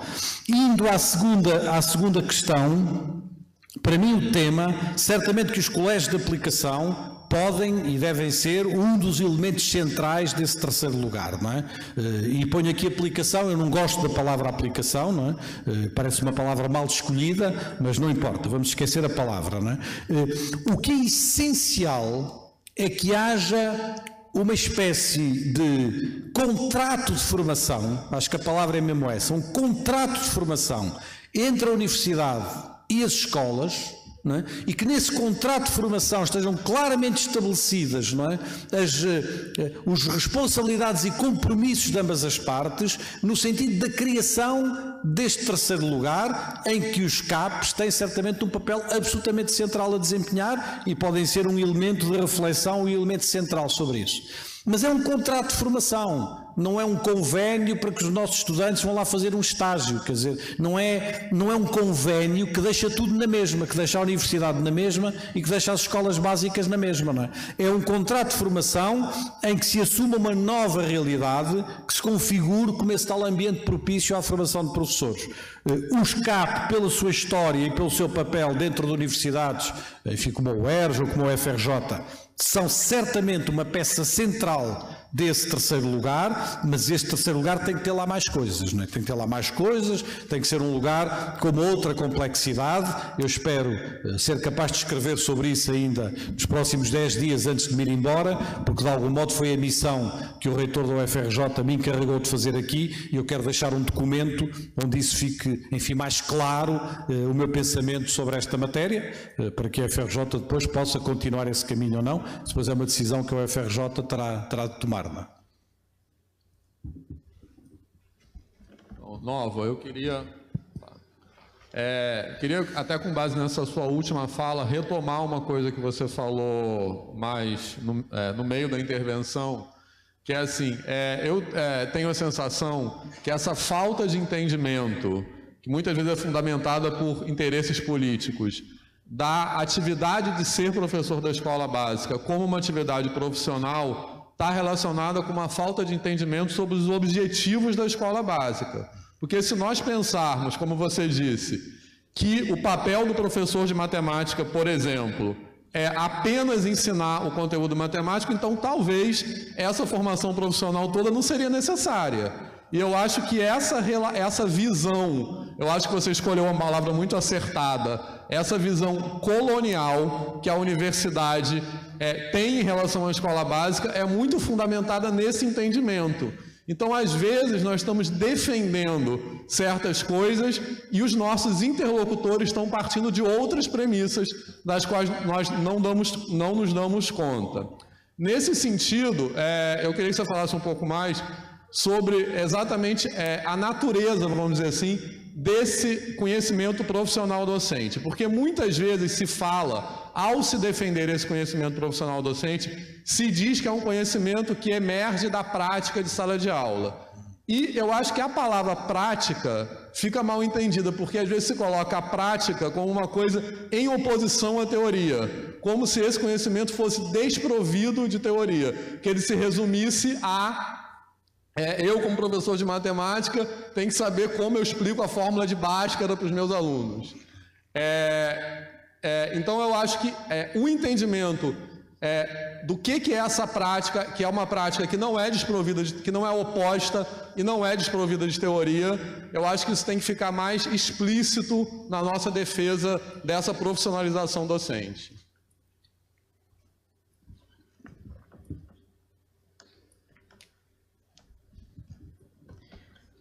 Boa tarde, meu nome é Daniela, eu sou aluna do programa de ensino de matemática de pós-graduação em ensino da matemática da UFRJ, sou aluna de doutoramento, sou orientanda do Vitor. Eu não posso deixar de destacar a diferença, não é a diferença, as peculiaridades do nosso programa. No nosso programa, todos os atores eles falam de igual para igual, tanto os professores do programa, quanto os alunos. Então, entre nós, tem professores como eu, que são da educação básica, da escola estadual, tem professores dos institutos federais, tem professores universitários, e aqui tem... Oi? Tem quem não é professor, tem professoras das redes municipais, não só municipais, da cidade do Rio de Janeiro, mas de cidades pequenas também. Tem professoras dos anos iniciais também. Tem professores de educação infantil. Então, o nosso programa é muito eclético. E o mais interessante do nosso programa é que todos são ouvidos igualmente e dão contribuições iguais. Por que eu estou falando isso? Porque é muito disso que tem faltado na construção de uma comunidade docente, porque existe muita hierarquia entre o professor universitário, que nos olha de cima. Hoje eu sou professora universitária também. A minha família só parou de questionar a minha opção por ser professora quando eu me tornei professora universitária. E reconhecida, o reconhecimento veio. Então, por que eu estou falando isso? Porque não se pode pensar, eu creio, esse terceiro lugar sem a participação dos professores das pequenas prefeituras, dos professores do Estado, dos professores da educação dos anos iniciais, educação infantil, e ninguém falou aqui dos próprios alunos. Os alunos, os estudantes secundaristas, os estudantes do ensino fundamental também têm que ser chamados a falar, os licenciandos. Nós temos uma experiência de já 3 anos em que a gente promove formação de professores na escola, a gente põe todo mundo para conversar, já quebramos a cara muitas vezes, e isso se faz na base da vontade, da necessidade de se fazer alguma coisa. Então, a minha questão é nesse sentido. Como conectar essas pessoas e ajudar a quebrar essas hierarquias? Porque são essas hierarquias que nos separam. É isso.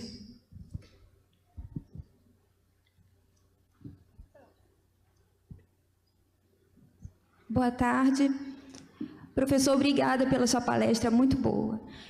Eu queria colaborar aqui falando um pouco da minha experiência. Eu sou professora da Faculdade de Formação de Professores da UERJ, que fica em São Gonçalo. Eu trabalho lá há 10 anos e tenho acumulado um pouco de experiência durante esses 10 anos. E penso que esse terceiro lugar, aí fica uma pergunta para o senhor, não seria, toda vez que a gente se encontra, escola e universidade, seja dentro da universidade ou seja dentro da escola? Pensei isso durante sua apresentação, porque essa semana mesmo eu tive uma experiência na segunda-feira, num projeto de extensão que a gente tem dentro da nossa faculdade, onde a gente convida professores para trazerem seus alunos para dentro da faculdade para fazer oficina. No caso específico, essa oficina que eu desenvolvo é de observação de células com microscópio. E os alunos têm oportunidade, alunos que nunca pisaram numa universidade, alunos da escola básica, têm oportunidade de conhecer o espaço da universidade e de conhecer os universitários que trabalham nessa oficina como monitores, ajudando os alunos da escola básica a aprenderem a usar o microscópio, observar células, fazer lâminas, coisas que eles não fazem na escola porque não tem laboratório, não tem recurso. Então, toda vez que a gente se encontra, é muito agradável. E eu entendo que esse seria um terceiro espaço toda vez que isso acontece. Tem outros projetos além desse, por exemplo, tem professor colega dentro desse departamento que também vai às escolas com binóculos e já foi dentro de uma escola onde eu coordeno um projeto, que é o PIBID, de biologia, e a gente leva os alunos da escola para um horto, observar aves com binóculos e depois eles pintam as aves que eles observaram e fazem a identificação das espécies na escola, usando livros com orientação do professor. Enfim, então, dentro da Faculdade de Formação de Professores, a gente tem alguns projetos onde a gente promove esse encontro, seja dentro da escola, quando a universidade vai à escola, professor e os licenciandos, e se encontram com os professores da escola e os alunos da escola básica, ou quando acontece o contrário, são os professores com seus alunos que vão para dentro da universidade. Outra experiência é a do PIBID, onde eu tenho há 3 anos 10 bolsistas de iniciação à docência, em que eles frequentam semanalmente as aulas de professores da escola básica e acompanham as aulas, e a gente faz eventos como Semana de Ciência e Tecnologia dentro da escola. A gente convida também esses alunos para ir à universidade nesses projetos de extensão. Então é isso, professor. Eu tenho percebido que toda vez que há esse encontro escola, os alunos licenciandos e os alunos da escola, os professores da escola e nós, professores universitários, tanto nesse espaço da escola ou da universidade, eu vejo que a gente consegue fazer algo bom. Além disso, tem uma terceira experiência que é nova para mim, que é o mestrado profissional, que é o Prof. Bio, que eu estou vivenciando agora dentro dessa universidade, aqui no Maracanã. E ainda essa semana a gente teve que escrever um projeto, né? É a primeira aluna de mestrado que eu tenho, e ela é uma pessoa muito ocupada, mas eu vi nela uma esperança de colaborar com a melhoria do ensino na escola que ela dá aula à noite e na periferia, quando ela passa a frequentar os sábados a aula aqui no mestrado profissional e se sente motivada a criar um projeto que ela possa, através desse projeto, trabalhar de forma diferente as aulas dela com os alunos da escola básica. E essa conversa dessa professora, que hoje é mestranda nessa universidade, comigo, me fez aprender muito, e ela também reconhece que esses encontros, né, aos sábados, através de um mestrado profissional que muitas vezes não é valorizado quando comparado ao mestrado acadêmico por certos professores, tem sim colaborado e tem sido uma experiência positiva, no meu ver, tanto para mim como professora da universidade, assim como para os mestrandos que são muito ocupados durante a semana, trabalham em 2, 3 lugares e só resta para eles o sábado para estudar, fazer um mestrado profissional. Então, são essas 3 experiências que eu conto para o senhor e compartilho com os meus colegas aqui, que me fizeram pensar que em alguns momentos eu vivi esse terceiro lugar. Eu gostaria de saber a sua opinião. Tá. Vítor, eu não sei se há mais alguma pergunta ou não, porque eu depois de responder a estas vou ter mesmo que, sim, que eu tenho um compromisso na UFRJ às 3h30, peço desculpa. Não sei se há mais alguma questão, eu agradecia que colocassem agora. Boa tarde, professor. Meu nome é Marcos, eu sou professor de uma licenciatura em Física, aluno de doutorado do NUDES, e atuo muito nos estágios supervisionados e junto ao PIBID também, que foi uma experiência que foi colocada aqui.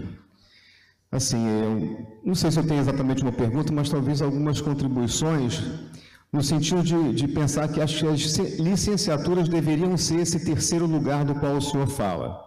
Né, quando se coloca ali que tem um conhecimento específico das disciplinas, um conhecimento pedagógico, eles estão presentes nas licenciaturas, mas não conversam entre si.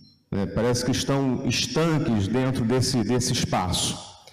Né, você tem professores que se dizem aptos a falar sobre o conhecimento das disciplinas e outros que se dizem aptos a tratar das questões pedagógicas.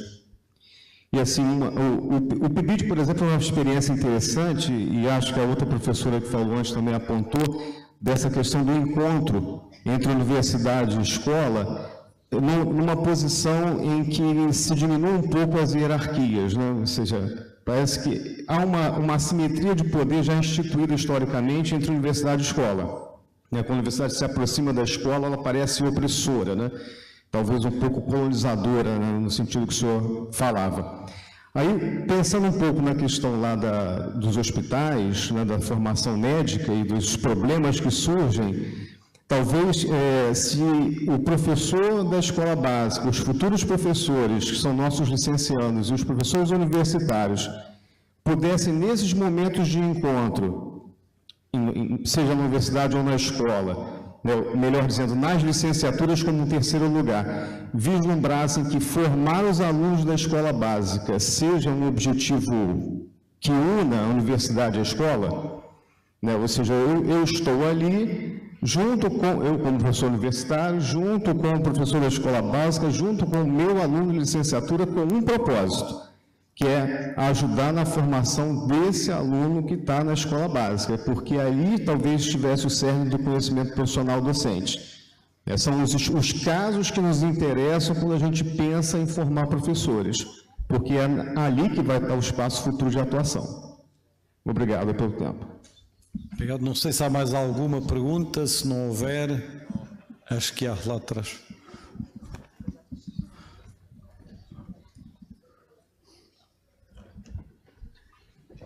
Boa tarde a todos e a todas. Eu sou Maria Cristina, professora dessa universidade e trabalho com formação de professores há mais de 30 anos.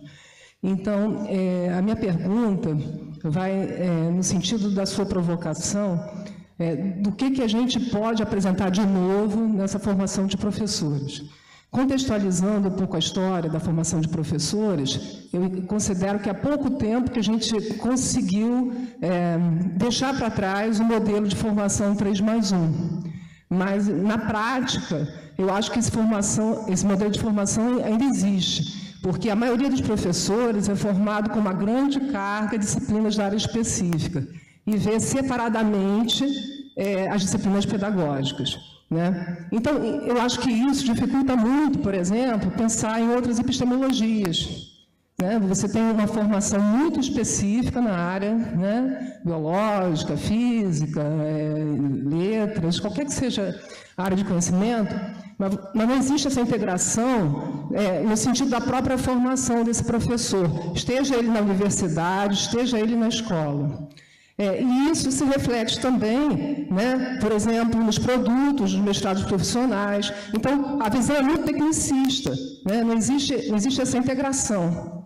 E aí, tentando um pouco dialogar com o que você comentou recentemente, como, né, a gente consegue sair dessa história, né, dessa formação 3+1, para uma outra formação que considere outras epistemologias. Eu gostaria muito, assim, de perguntar isso para você. Como você pode ver isso nessa situação que a gente vive aqui no Brasil?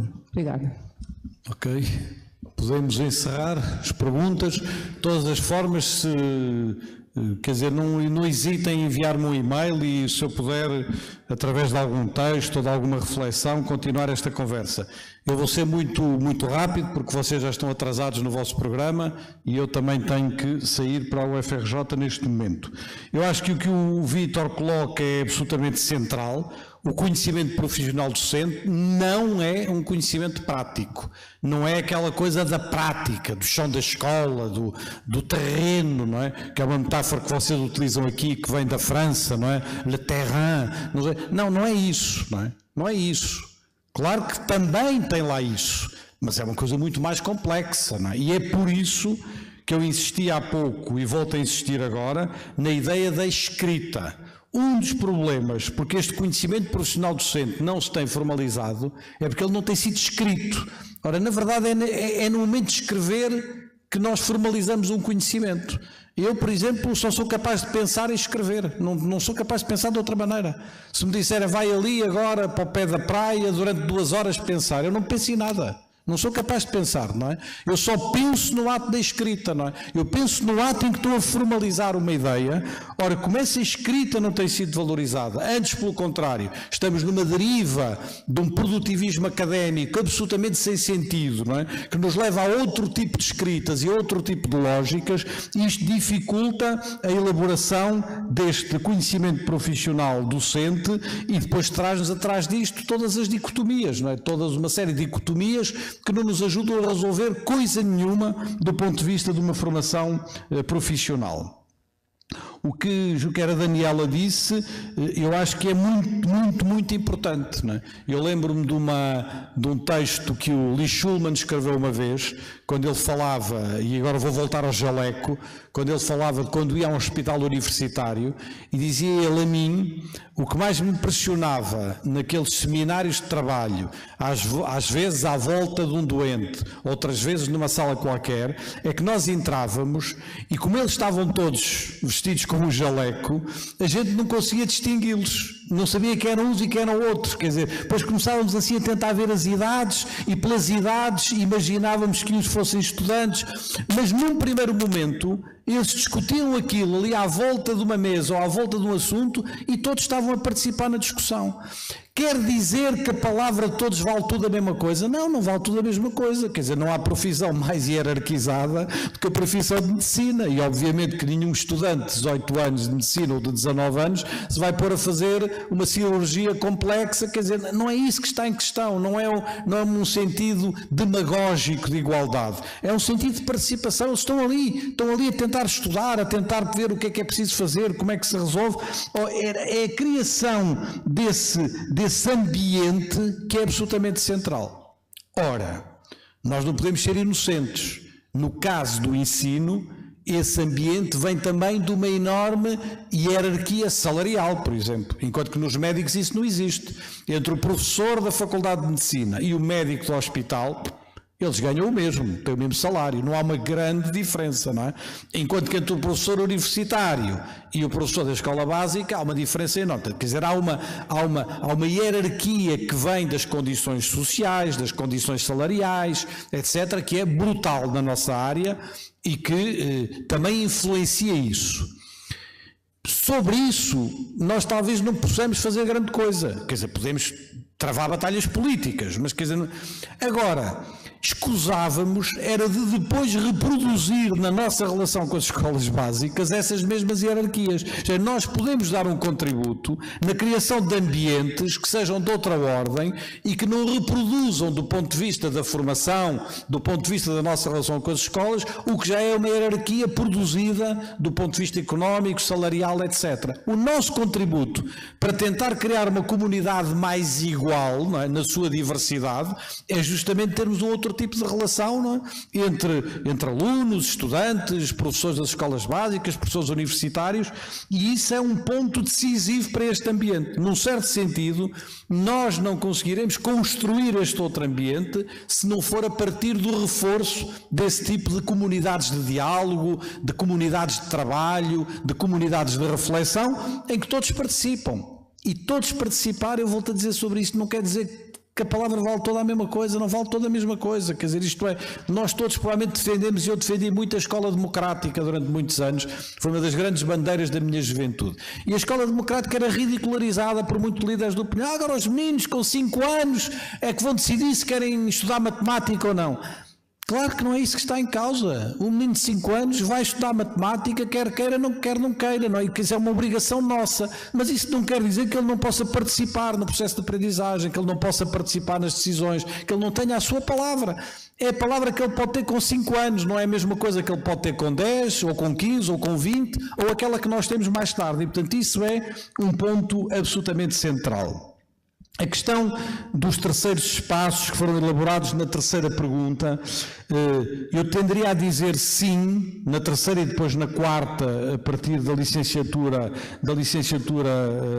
do colega que trabalha na licenciatura, do Marcos, que trabalha na licenciatura em Física, eu tenderia a dizer sim, alguns dos contributos que trouxe são verdade, mas o meu mas é o seguinte, esse ambiente ou esse terceiro lugar tem que ter, em algum momento, alguma estabilidade. Isto é, não pode ser apenas uma coisa de boa vontade, não pode ser apenas um momento, não pode ser apenas uma coisa pontual, não pode ser apenas uma coisa de uma energia pessoal de um professor universitário que se mobiliza, que tem uma certa militância. Isto é, há um momento em que tem que ter alguma formalização, e essa formalização vem de um contrato de formação que é preciso fazer entre a universidade, e as escolas básicas e as autoridades públicas e as redes municipais. Tem que se ver em que termos é que isso se pode fazer, mas se não caminharmos nesse sentido, nós teremos muita dificuldade em dar um passo substantivo nesta direção, não é? E é verdade que se concentrarmos, como dizia o Marcos, na ideia da formação dos alunos, não é? E portanto centrarmos a nossa atenção nisso, nós podemos encontrar aqui um foco integrador do nosso trabalho. Isto é, quer dizer, em grande parte, o currículo de formação médica é feito em torno de como é que se trata um doente. Como é que se trata um doente? Como é que se resolve um determinado caso? Como é que se resolvem situações? E, portanto, é isso que mobiliza ao mesmo tempo o médico antigo, o professor da Faculdade de Medicina, o jovem estudante médico. Estamos em torno da tentativa de construir isso. E isso é uma coisa prática? Não tem nada de prático. Quer dizer, tem alguma coisa de prático também, mas quer dizer, tem um referencial teórico, tem muito estudo, tem que se estudar muito, tem que se pesquisar muito, tem que se ir analisar muita coisa, tem que se ter um referencial científico. Quer dizer, há um conjunto imenso de coisas que são centrais nisso. E, portanto, se nós acharmos que a nossa tarefa é só saber muito bem uma matéria e expô-la aos alunos, é evidente, como dizia o Vítor, nada disto faz muito sentido. E eu, ao dizer isto, porque os que me conhecem sabem talvez isso, nunca nas minhas palavras, nunca está uma desvalorização do conhecimento ou das matérias. Antes, pelo contrário, não é? Eu se sou criticado às vezes no meio da educação por alguma razão, é por insistir demasiado na importância do conhecimento agora no sentido do conhecimento científico e eu insisto muito nisso, porque eu acho que sem isso, aliás, muitas vezes me ouviram dizer frases às vezes um bocadinho assassinas, do Essa de Queiroz, do Bernard Shaw, do Oscar Wilde, etc., sobre essas matérias, porque na minha cabeça nunca está uma desvalorização disso, mas é uma maneira como esse conhecimento se constrói. E, por exemplo, na minha opinião, não falamos disso aqui hoje, seria uma outra grande discussão, a matemática que é precisa para um bacharel de matemática não é a mesma matemática que é preciso para um licenciado em matemática. E não é menos, eu não estou a dizer que é menos, acho que até se calhar é mais, não é? Eu acho que o licenciado precisa de mais matemática do que um bacharel em matemática, mas precisa de muitas outras coisas do conhecimento de matemática, precisa de mais história da matemática do que um bacharel em matemática, precisa de mais de outras dimensões da matemática que eventualmente um especialista de matemática não precisará. E esse debate é um debate que precisa de ser feito também no interior dos nossos cursos e dos nossos currículos. Para chegar à última questão, eu acho que é verdade, falta-nos muitas vezes essa integração. E essa integração foi aquilo que eu procurei traduzir com a ideia da pergunta: como é que se forma um professor? Como é que se forma? Qual é o percurso de formação de um professor? E nós raramente fazemos esta pergunta. Fazemos a pergunta de o que é que ele tem que saber, o que é que ele tem que conhecer, que capacidades é que ele tem que ter, que competências é que ele... Fazemos a pergunta ao contrário.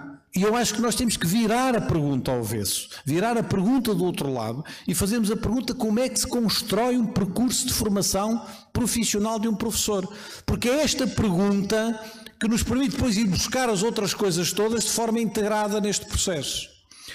A pergunta final, que fez também a Maria Cristina, é uma pergunta a que eu procurei responder desde o início, na minha intervenção, e que eu vou voltar a tentar responder, não é? Que é: como é que isto se faz? Há certamente muitas maneiras de fazer, mas para mim, nesta fase da minha vida, é a criação de um determinado ambiente. E por isso, se nós construirmos dentro das universidades estes contratos de formação com as escolas, se conseguirmos construir uma outra relação, se conseguirmos construir um outro ambiente, isto vai inevitavelmente, na minha opinião, vai contaminar o resto do currículo da formação.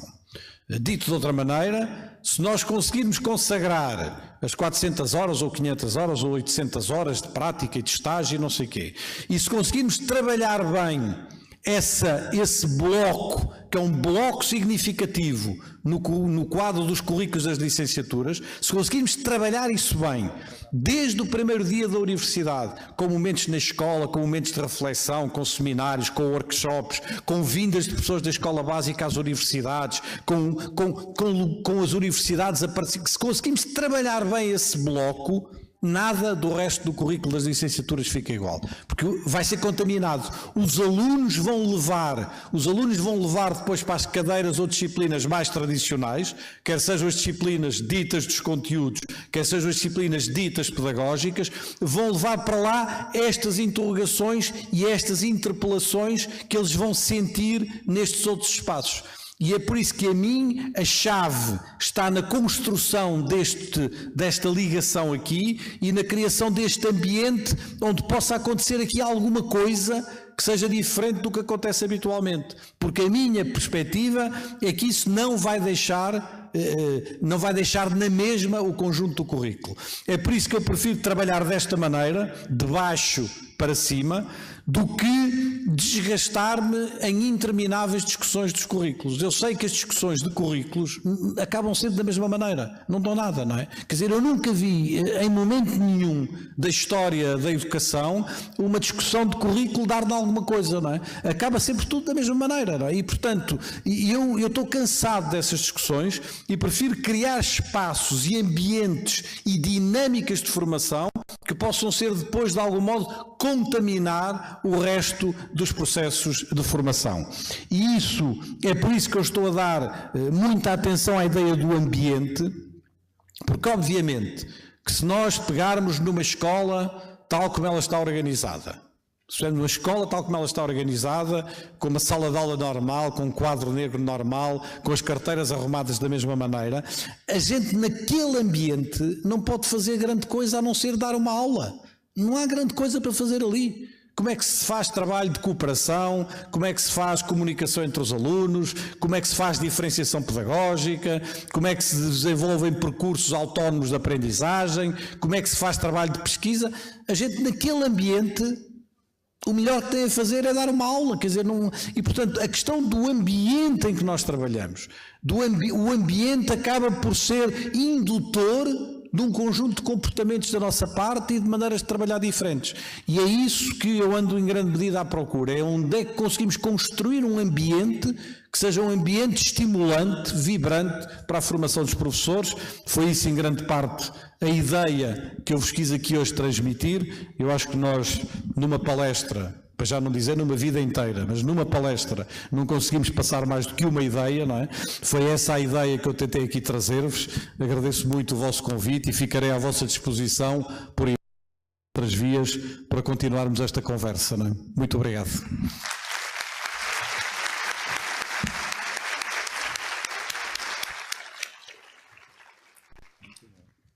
Então, muito obrigado, professor Nova. Acho que a gente está agora com várias questões para continuar as nossas discussões nas próximas atividades aqui do nosso workshop. O tempo, obviamente, foi muito limitado, mas eu acho que agora a gente está com um terreno fértil para continuar discutindo nas próximas sessões. Eu queria só fazer alguns anúncios rápidos. Queria primeiro agradecer a fotógrafa da UERJ, Nádia Matias, que vai estar tirando fotos aqui das nossas conversas. E anunciar que agora, né, em seguida, para encerrar esse momento de abertura, nós vamos ter a apresentação da banda, que é um projeto de extensão aqui do CAP da UERJ, coordenado pela professora Ilana Linhares. Então, vai ser a próxima coisa, a próxima atividade agora. Depois teremos um pequeno intervalo. Em seguida a esse intervalo teremos as rodas de conversa.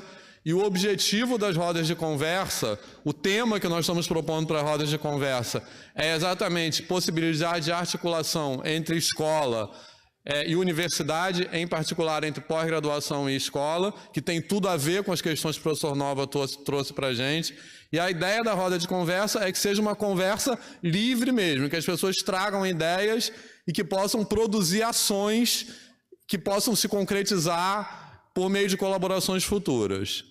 Em seguida isso, encerrando o dia de hoje, nós teremos as salas temáticas. Então, as salas temáticas, né, que serão, se eu não me engano, de 6 às 8, que estão programadas, né, os locais de realização estão na programação, que foi enviada por e-mail, e a ideia das salas temáticas é que, como eu falei, embora as salas temáticas sejam, como o nome está dizendo, temáticas, e baseadas nos resumos que foram enviados, a ideia é que não haja apresentações de trabalhos individuais. A ideia das salas temáticas é que elas sejam grupos de discussões em torno desses resumos que foram submetidos. E elas começam hoje e vão ter uma segunda sessão amanhã. Então, acho que é isso. Mais alguma? Desculpa. E amanhã também, a pedido da Associação de Docentes da UERJ, vai haver um ato convocado pela Frente Nacional em Defesa das Instituições Públicas, que a concentração vai começar aqui na Concha Acústica a partir das 14 horas, mas a ideia é que o ato se prolongue, então todos estão convidados para, em seguida ao nosso evento amanhã, se juntar a esse ato. Mais alguma coisa? Então, muito obrigado mais uma vez. Vamos convidar a banda para a apresentação agora. Obrigado.